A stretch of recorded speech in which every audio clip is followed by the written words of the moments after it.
Hello foodies, welcome to our channel. ఈరోజు special వచ్చేసరికి దాన్ని ఏమంటారో ఎగ్జాక్ట్గా నాకు తెలియదు. మీకు తెలిస్తే కమెంట్ చేయండి. ఐ థింక్ నేను కాజా అనుకుంటున్నాను. సో లేట్ లేకుండా ప్రాసెస్లోకి అయితే వెళ్ళిపోదాం. ఇక్కడ 1 కప్ గోధుమ రవ్వ, హాఫ్ కప్ బియ్యపు రవ్వ, మన టేస్ట్కి సరిపడా కొంచెం ఉప్పు, గీ ఆర్ ఆయిల్. నేనైతే ఇక్కడ గీ తీసుకున్నాను. మొత్తం కలుపుకుంటూ దాంట్లో హాట్ వాటర్తో కలుపుకుంటే ఇంకా బెటరు, లేదా నార్మల్ వాటర్ అయినా ఓకే. సో ఇక్కడ కలుపుకుంటూ మన చపాతీ పిండిని మనం ఎలా అయితే కలుపుతామో అలానే కొంచెం కొంచెంగా వాటర్ వేసుకుంటూ కలిపేసుకోవాలి. పిండి మొత్తం చపాతీ కన్సిస్టెన్సీలో వచ్చిన తర్వాత ఒక 10 మినిట్స్ పక్కన పెట్టేసుకోవాలి. అప్పుడు మనకి పిండి అనేది చాలా సాఫ్ట్ ఉంటుంది. సో 10 మినిట్స్ పక్కన పెట్టేసుకొని ఈలోపు కొంచెం లోతుగా ఉన్న ఒక కడాయిలోకి ఒక హాఫ్ లీటర్ ఆయిల్ అయితే తీసుకొని ఆయిల్ బాగా హీట్ అవ్వాలి. సో మనం ఈలోపు చపాతీ అంతా రెడీ చేసుకోవాలి కాబట్టి లో ఫ్లేమ్లో ఆర్ మీడియం ఫ్లేమ్లో ఆయిల్ హీట్ చేసుకోండి.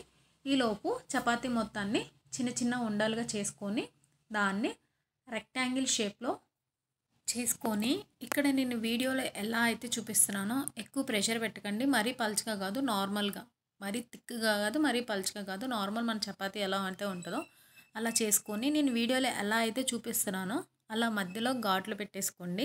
కట్ అవ్వాలి. సో అలా కట్ అయితేనే మనకి పొరలు పొరలుగా నీట్గా కనిపిస్తుంది. సో అలా కట్ చేసుకున్న తర్వాత నీట్గా నేను వీడియోలో ఎలా అయితే రోల్ చేస్తున్నానో అలా రోల్ అవ్వాలి. మనకి విడిపోయి ఏ లేయర్కి ఆ లేయర్ వస్తేనే మనకి ఫైనల్గా మంచిగా కనిపిస్తుంది. సో అలా అన్ని చపాతీల్ని మనం అలా రోల్ చేసుకొని పెట్టేసుకోవాలి. ఈలోపు మనకి ఆయిల్ అయితే బాగా హీట్ అయి ఉంటుంది కదా, ఒకసారి కొంచెం ఏదన్నా వేసి ఒక పలుకు వేసి చెక్ చేసుకోండి ఆయిల్ హీట్ అయిందా లేదా అనేది. సో నేను ఇలా అన్నీ రెడీ చేసి పెట్టేసుకున్నా. సో ఈలోపు మనకి ఆయిల్ అయితే మంచిగా హీట్ అయిపోయింది. ఆయిల్లో మనం రోల్ చేసి పెట్టుకున్న ఇవి అన్నీ మొత్తం వేసేసుకోవాలి. కొంచెం చిన్నగా వేయండి, ఆయిల్ ఎక్కువ ఉంటుంది కాబట్టి మీద పడకుండా చిన్నగా వేసుకోండి ఆయిల్లో. సో ఫైనల్లీ అవి కొంచెం తిప్పేసుకోవాలి. ఒక సైడ్ బాగా కాలుతుంది కదా, సో ఇంకో సైడ్ ఫ్లిప్ చేసుకోవాలి. అలా ఫ్లిప్ చేసుకున్న తర్వాత అది లైట్ బ్రౌన్ కలర్ వచ్చిన తర్వాత ఆయిల్ నుంచి సపరేట్ చేసుకోవాలి. ఇలా ఆయిల్ నుంచి సపరేట్ చేసుకున్న తర్వాత వేరే కడాయిలో 1 కప్ షుగర్, 2 కప్పుల వాటర్ వేసుకొని కొంచెం బాయిల్ అవ్వాలి. సో ఇక్కడ వీడియోలో చూపించిన ఈ కన్సిస్టెన్సీ వచ్చిన తర్వాత మనం ముందుగా ఫ్రై చేసి పక్కన పెట్టుకున్న ఈ కాజాలన్నింటినీ పాకంలో కలుపుతూ మొత్తం కలుపుకోవాలి.